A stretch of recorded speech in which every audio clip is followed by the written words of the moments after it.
How to fix Expedia not showing flights. Hi guys, welcome back to another video. Today we'll discuss on how to fix the issue of Expedia app not showing flights. So if you're having trouble with the Expedia app, don't worry. This video will guide you through some easy, simple steps to find a solution. So often a simple refresh can solve a lot of problems.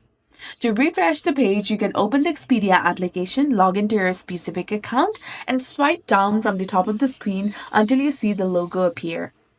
Do this few times, then try to proceed with your bookings.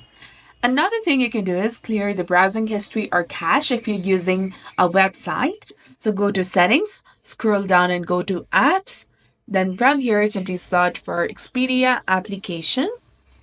Now once you find it, tap on it and then go to storage. Then click on clear cache and also click on clear data. But remember that clearing the data will include all the files, settings, accounts, and databases. So you have to be very careful regarding this. You can also try for stopping this application and re-enable it again. And if you're using the Expedia mobile app and your itinerary isn't showing up, it might be due to syncing issues. Make sure that you're logged in into the app with your current account and give it some time for the information to sync. Ensure that you're using the latest version of Expedia application, and you can check that by going to Play Store, then go to the search bar, type in Expedia. Once you find the application, tap on it, and if you see an update button, simply tap on it to update it to the latest version available.